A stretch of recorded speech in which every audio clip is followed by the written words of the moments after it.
Yohanes pasal 21 ayat 15 sampai 19, saya akan bicara tentang pelayanan adalah tindakan kasih kepada Tuhan, atau kita melayani Tuhan dengan penuh kasih, ya. Melayani dengan penuh kasih kepada Yesus. Kita akan lihat Yohanes pasal 21 ayatnya yang ke-15 sampai ayat 19. Yohanes 21 ayat 15 sampai 19, firman Tuhan berkata, "Gembalakanlah domba-dombaku." Sesudah sarapan, Yesus berkata kepada Simon Petrus, "Simon, anak Yohanes, apakah engkau mengasihi aku lebih daripada mereka ini?" Jawab Petrus kepadanya, "Benar Tuhan, engkau tahu bahwa aku mengasihi engkau." Kata Yesus kepadanya, "Gembalakanlah domba-dombaku." Kata Yesus pula kepadanya untuk kedua kalinya, "Simon, anak Yohanes, apakah engkau mengasihi aku?" Jawab Petrus kepadanya, "Benar Tuhan, engkau tahu bahwa aku mengasihi engkau." Kata Yesus kepadanya, "Gembalakanlah domba-dombaku." Kata Yesus kepadanya untuk ketiga kalinya, "Simon, anak Yohanes, apakah engkau mengasihi aku?" Maka sedih hati Petrus karena Yesus berkata untuk ketiga kalinya, "Jawab, apakah engkau mengasihi aku?" Dan ia berkata kepadanya, "Tuhan, engkau tahu segala sesuatu. Engkau tahu bahwa aku mengasihi engkau." Kata Yesus kepadanya, "Gembalakanlah domba-dombaku. Aku berkata kepadamu, sesungguhnya ketika engkau masih muda, engkau mengikat pinggangmu sendiri, dan engkau berjalan kemana saja engkau kehendaki. Tetapi jika engkau sudah menjadi tua, engkau akan mengulurkan tanganmu, dan orang lain akan mengikat engkau dan membawa engkau kemana tempat yang tidak kau kehendaki." Dan hal ini dikatakannya untuk menyatakan bagaimana Petrus akan mati dan memuliakan Allah. Sesudah mengatakan demikian, ia berkata kepada Petrus, "Ikutlah aku." Puji Tuhan. Jadi melayani dengan kasih kepada Tuhan. Jadi pelayanan itu dasarnya harus benar-benar adalah kasih. Kita lihat Petrus, kenapa Yesus harus bertanya kepada, sempat sedih, kata firman Allah tadi, Petrus sempat sedih. Seolah-olah Yesus tidak percaya bahwa dia sangat mengasihi Yesus. Karenanya pertanyaan itu berulang-ulang kali Yesus sampaikan sampai 3 kali, saudara. "Petrus, anak Yohanes, apakah engkau mengasihi aku?" Sampai 3 kali kalimat Yesus, pertanyaan Yesus ini kepada Simon Petrus. Kita tahu bahwa Petrus pernah gagal. 3 kali dia menyangkal Yesus, 3 kali pula Yesus membalas dia dengan 3 pertanyaan. 3 kali pertanyaan. "Apakah engkau mengasihi aku?" Jadi pertanyaan ini juga sama diajukan Yesus kepada kita, saudara yang sore hari ini sedang duduk mendengarkan firman Tuhan. Apakah jemaat GPDI Damai mengasihi Yesus? Apakah saya dan saudara benar-benar mengasihi Tuhan? Jadi pertanyaan kalau sampai 3 kali diulang, berarti itu tidak main-main. Berarti Yesus serius. Ini bukan hanya sekali, tetapi 3 kali. Menandakan bahwa Tuhan sangat serius dengan yang namanya sebuah pelayanan itu. Karena kita tahu Petrus sempat menyangkal. Jadi karena itu Yesus benar-benar memastikan dia, apakah dia benar-benar serius mengiring Tuhan, mengikuti Tuhan. Dan kita tahu Petrus bangkit dari kegagalan, dan Yesus memakai dia luar biasa dengan cinta dan kasihnya kepada Yesus Kristus, sampai ia mati martir. Sejarah Alkitab, sejarah gereja mencatat bahwa Petrus dengan cara matinya yang sangat luar biasa. Jika Yesus disalib kepala di atas, kaki di bawah, maka berbeda dengan Petrus. Ini sejarah gereja mencatatnya bagaimana kematian Petrus. Dia mati terbalik, disalib dengan terbalik, kondisi terbalik. Kepala di bawah, kaki di atas. Jadi betapa seriusnya mereka murid-murid melayani Tuhan. Hampir sebagian besar, semua 12 murid mereka mati martir. Mereka mati syahid. artinya mati dalam kondisi iman kepada Tuhan. Berarti ini bicara tentang keseriusan.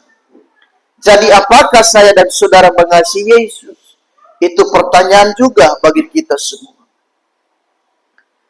Jadi kesetiaan, kasih kita, masihkah kita mengasihi Tuhan? Kita masuk tahun baru ini, semangat kita masih berkobar-kobar atau sudah redup? Sukacita kita melayani Tuhan masih luar biasa atau sudah mulai memudar? Kita masih serius, apa sudah tidak serius lagi melayani Tuhan? Di tahun yang baru ini, di tahun 2026 ini, kita makin giat, apa kita makin undur dalam melayani Tuhan?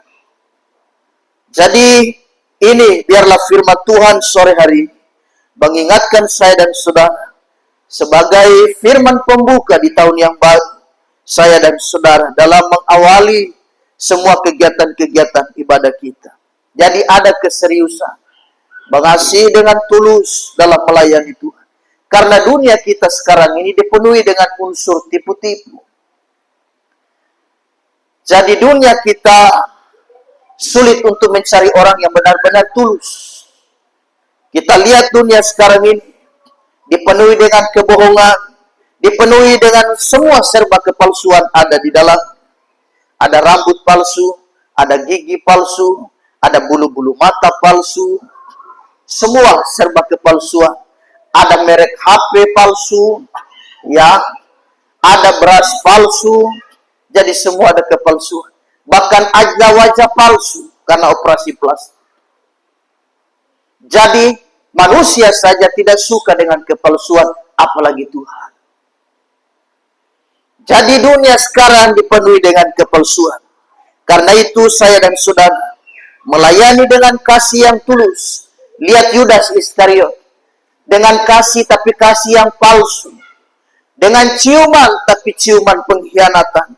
Itulah kasih yang palsu, saudara. Jadi kita harus hati-hati.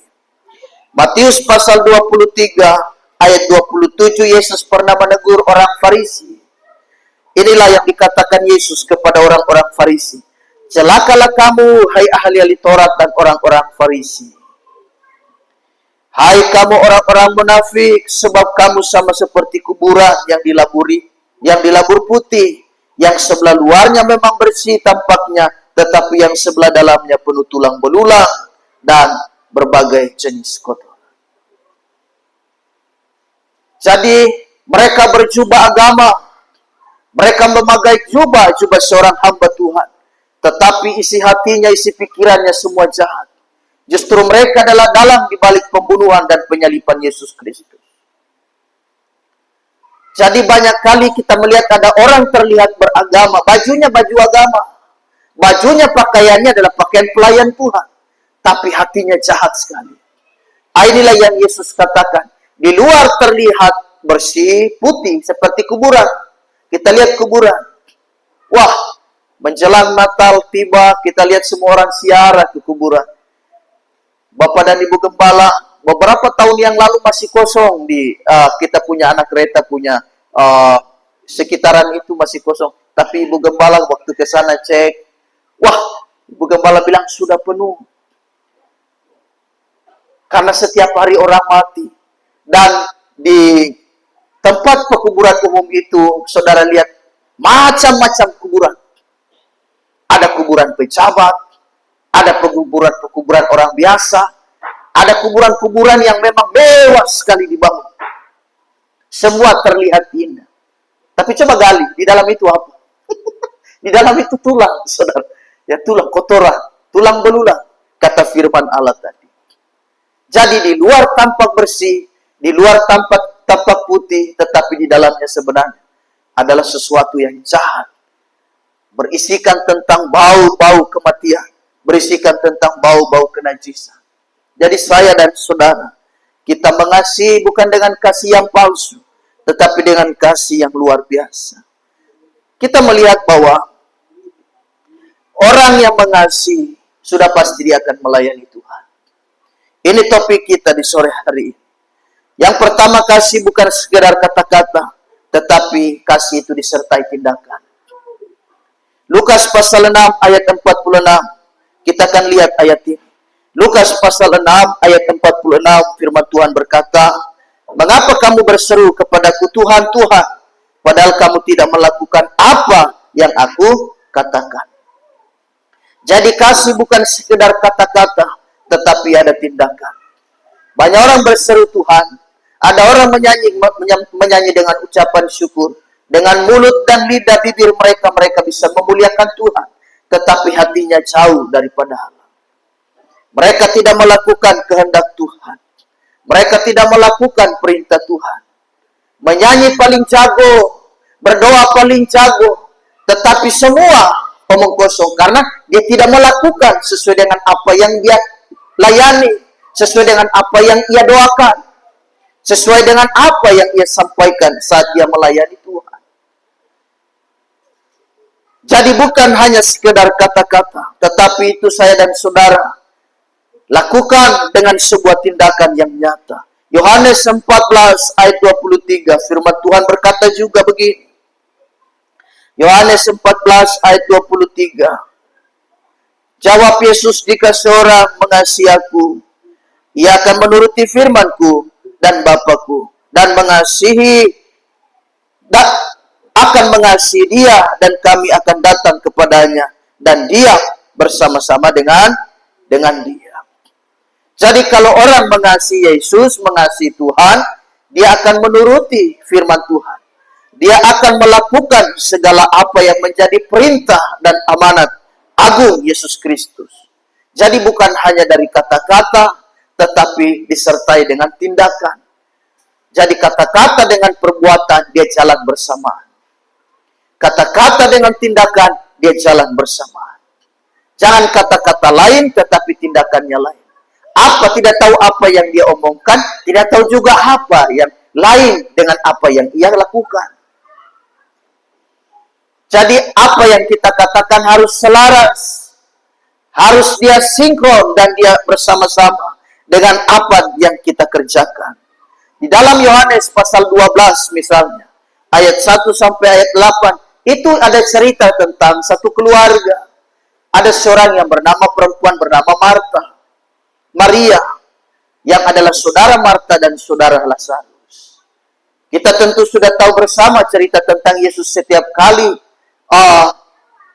melakukan pelayanannya, dia selalu mampir kepada keluarga ini di Betania, di salah satu kampung yang bernama Betania. Karena Yesus senang dengan keluarga ini. Kita melihat bahwa Maria sangat mengasihi Yesus. Tetapi kasih sayang Maria kepada Yesus Kristus bukan hanya karena dengan sebuah kata-kata, tetapi itu dia praktekkan, dia lakukan bersamaan dengan tindakan. Karena waktu Yesus mampir ke rumah mereka di Betania, Maria kemudian mengambil minyak narwastu itu. Mengambil minyak narwastu, minyak yang mahal pada zaman itu. Dia menuangkan di kaki Yesus dan kemudian menyekanya dengan rambutnya. Ini bentuk cinta, bentuk kasih sayang disertai dengan perbuatan. Mengasihi Yesus, tetapi disertai perbuatan dengan mengambil minyak narwastu, menuangkan di kaki Yesus. Minyak ini mahal sekali. Minyak ini tidak sembarangan keluar. Ada aturannya, orang Yahudi. Minyak ini hanya digunakan pada saat-saat tertentu saja. Karena minyak ini sangat mahal. Mereka harus berusaha mengumpulkan minyak ini. Setiap keluarga-keluarga. Dan itu hanya bisa dikeluarkan pada perayaan tertentu. Pada perayaan-perayaan tertentu. Dan itu tidak sembarangan. Nah, karena itu bagi Maria itu adalah hal biasa. Karena dia mengasihi Yesus. Tetapi dia sertai dengan tindakan. Harga daripada minyak narwastu itu, Yudas Iskariot menjelaskan, itu 300 dinar. Yudas Iskariot berkata, ngapain minyak narwastu yang mahal itu, yang harganya 300 dinar hanya dibuang percuma. Yesus menegur murid-muridnya. Karena apa yang dilakukan Maria sangat tepat dan betul.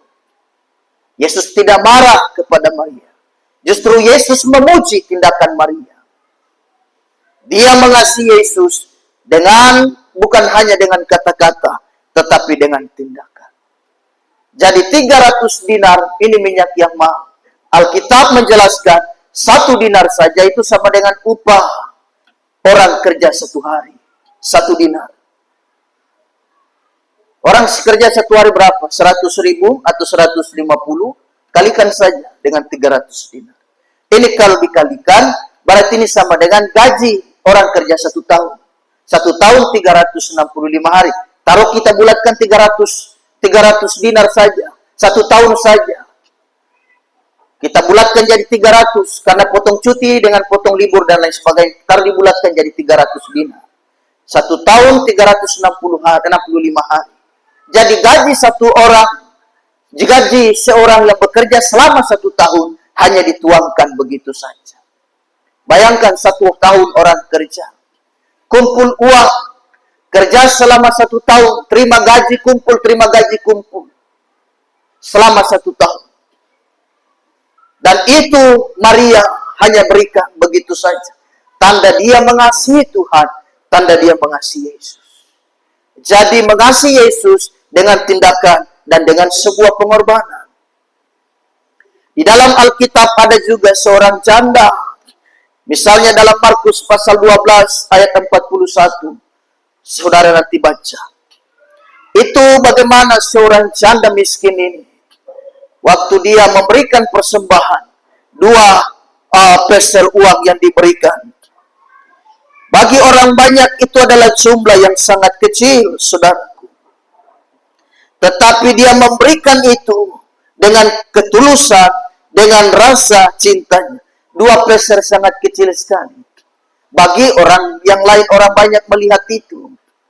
Tetapi bagi dia, tidak ada uang lain selain 2 peser itu. Jadi dia telah memberikan seluruh hidupnya. Karena tidak ada lagi, dia tidak pikir, tak tahu besok mau makan apa. Karena uang satu-satunya yang dia pegang hanya itu. 2 peser itu. Dan itu dia serahkan sepenuhnya kepada Tuhan. Dia serahkan di mana? Waktu dia memberikan persembahan. Di bait Allah. Orang melihat itu. Bagi mereka, janda perempuan janda ini memberi sedikit sekali. Itu bagi mereka sedikit. Tapi bagi dia, itu dia berikan, sudah berikan seluruh hidup. Karena sudah tidak ada lagi selain 2 peser itu saja. Jadi mengasihi Yesus disertai dengan tindakan. Disertai dengan pengorbanan. Ada banyak pengorbanan yang saya dan saudara tentu kita berikan buat Tuhan dalam melayani Tuhan. Ada banyak hal, kita bisa korban tenaga, kita bisa korban perasaan, kita bisa korban uang, kita bisa korban harta, kita bisa korban waktu juga untuk Tuhan. Kita bisa korban semua-semuanya. Ada waktu-waktu kita yang menurut kita itu penting, tapi kita bisa kesampingkan. Karena kita harus melayani Tuhan. Kita bisa korban semuanya. Jam istirahat bisa kita korbankan karena kita mau datang ibadah. Kita pikir kita sudah capek, sudah kerja seharian. Tapi karena panggilan ibadah sedang memanggil kita, maka kita harus mengasihi Tuhan. Kita datang kebaktian. Kita datang ibadah. Itu saudara sudah korban. Kita korban semua. Saudara memberi, saudara sumbang bagi pekerjaan Tuhan. Itu juga adalah korban. Saudara melayani itu semua korban, bukan main-main. Saudara melayani Tuhan, itu ada tenaga yang keluar. Saudara melayani. Jadi kita semua melayani Tuhan harus benar-benar dengan kasih dan dengan perbuatan, dengan tindakan. Yang berikut, pelayanan adalah salah satu cara untuk membalas kebaikan Tuhan. Bagaimana kita bisa membalas kebaikan Tuhan? Dengan cara kita melayani. Kita melayani Dia. Karena Dia sudah mati, Dia sudah membayar setiap dosa saya dan saudara. Kita sudah ditebus dari cara hidup kita yang lama, dari cara hidup kita yang tidak berkenan. Kini saya dan saudara bisa menjadi anak Tuhan. Kita bisa melayani Dia, kita bisa terlibat di dalam pekerjaan Tuhan. Mazmur 116 ayatnya yang ke-12. Mazmur 116 ayatnya yang ke-12, firman Tuhan berkata, bagaimana akan kubalas kepada Tuhan segala kebajikannya, kepadaku. Lalu Daud menjawabnya sendiri dalam ayatnya yang ke-13 sampai 14. Perhatikan ayat 13 dan 14. Aku akan mengangkat piala keselamatan dan akan menyerukan nama Tuhan. Akan membayar nasarku kepada Tuhan di depan seluruh umat. Bagaimana aku bisa membalas kebaikan Tuhan? Kata Daud. Ya, dengan cara aku melayani. Dengan cara aku mengangkat piala. Dengan cara aku bersyukur. Dengan cara aku bermazmur. Jadi, saudara melayani Tuhan, itu adalah bentuk pengabdian kita, dan itu adalah bentuk rasa cinta yang paling dalam kepada Yesus. Yaitu dengan cara melayani. Saya dan saudara nggak bisa balas kebaikan Tuhan. Terlalu besar dan terlalu baik kebaikannya. Kita mau balas Tuhan dengan apa? Kita pikir-pikir kita mau kasih uang. Wah, dia lebih kaya dari kita. Karena dia yang punya bumi, lautan, dan segala isinya. Kita mau kasih apa buat Tuhan sebagai wujud rasa terima kasih? Nggak bisa. Yang bisa kita kasih hanyalah nafas hidup ini. Saya dan saudara selagi berhidup, kita hidup. Selagi kita bernyawa, kita bernafas. Ini adalah pengorbanan dan persembahan yang terbaik. Kita pakai untuk melayani Tuhan. Karenanya lagu berkata, selagi ada kesempatan, kita melayani Tuhan. Selagi ada waktu, selagi aku masih kuat. Sebab bila saatnya tiba, saya dan saudara tidak berdaya lagi.